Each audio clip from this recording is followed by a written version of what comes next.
So, I've been thinking about what I should talk about in this video, and it took me a few days to figure out what I wanted to talk about because there's so much that I can talk about. But today, I think I want to talk about how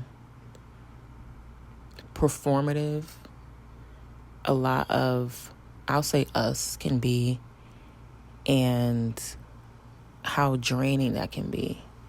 I just went out recently, which I don't do often because I can consider myself a popular loner, whereas I know a lot of people, or I know of a lot of people, and people know of me, but my close-knit circle is very, very tight, and I don't surround myself with a lot of different people. So recently I went out, and it's so crazy how once you outgrow a lot of the things that used to excite you, when you're around those environments again, the disconnect is like baffling sometimes. So I'm just looking at everybody and I'm just like, yo, a lot of these people are pretending. Like, and there's no shade. I was one of them at one point. But a lot of these people are pretending. And what I mean by pretending is a lot of these people don't know who they are. I understand how confusing that can be, how uncomfortable that can be, especially when you're trying to figure it out, but you just don't even know what you should be figuring out, if that makes sense.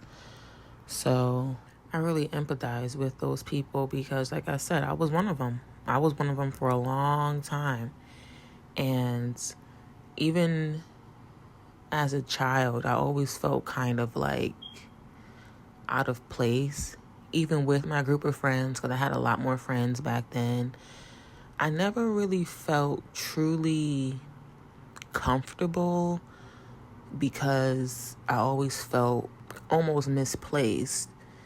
Now I understand the reason behind those feelings is because I wasn't meant to fit in. I was always meant to be different, and that's no shade to anyone who I was surrounding myself around, but that's just what it was. And I would almost force myself to kind of conform to societal norms and things like that. But every time I try to conform, I always end up regretting it. Like, literally, every time I try to conform, something negative happens, I learn from it, and I move on. But it's just like, well, damn, how come they can do it and I can't? And Jesus was always just telling me, girl, because you're not meant to. That's why. You're supposed to set the example. I understand that now. But everybody is pretending.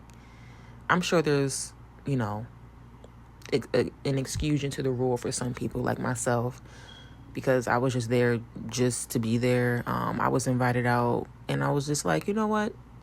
It's been a while since I've interacted with other people socially, so let me just go. And honestly, I don't know if I'm the only one, but the main thing that I enjoy about going out is getting ready. So I was really looking forward to just getting cute. But yeah, it's just, life is hard, and I understand why people do what they do because we're all really just trying to figure it out. I'm still trying to figure this shit out. I don't think I would ever truly get the Krabby Patty formula to figure this thing called life out. So I give a lot of grace to people because we just don't know. We all don't know nothing. We would never really know. And I've just recently gotten comfortable with that fact that I'm not going to know everything. I'm not going to know how things should go. And that's one of the biggest parts of me in my growth, in my journey, is not knowing. And I think that's the biggest lesson that I'm being taught right now, is that I don't have control over anything. I just wanted to speak to this because, sometimes it's not about what's being said. Sometimes it's just hearing it out loud and speaking it to yourself. So this is what I'm doing. I care about the right people finding this video. A fellow YouTuber, she was basically talking about how Instagram is not for chosen ones. And I agree. I've been trying so long to grow on Instagram, and it's just like not happening. So I just accepted it. I'm just like, hey, we can't win them all, I'm doing what I enjoy doing. I do post on there, but it's just like, I just do it just because I want to. It's no longer a strategy of mine. She actually used this analogy, which makes perfect sense. She basically said that Instagram is like you're driving through this random town, and all the citizens of that town is just standing on the sidelines, just watching you. And the only thing that's moving is their eyeballs. And they just follow you and watch you drive down the road. And then once you get past them, they just stand in the middle of the road and just keep staring at you while you drive off. And even when you do ask the citizens, like, can I help you? Do you need help with anything? They just stare. I just recently announced my business Instagram, which I am still working on developing and promoting, but it's a one-man show over here, so some things just gonna have to take some time, okay? I jokingly made the cover page of a ultrasound picture. Ultrasound, sonogram, one of them, I don't know. I ain't never had a baby. But it's a picture of that. The comparison of views that I have, and I purposely made it real because I'm like, these people ain't gonna actually like it and engage. So let me just make it a reel so I can just see the number, because I know a lot of people are watching me silently. Even people I know. That used to get on my nerves, but it's to the point now where it's just like, I can't worry about that. And I don't worry about it now. Posted a sonogram, which was, I'm sure, very random for a lot of people who do watch me daily. And I say daily because I'm sure they wake up and check my shit. And the difference in views is, it's not surprising, but it's just funny. Over 1,000 views on a picture of a sonogram. And the next post where I'm just doing my thing, less than 200.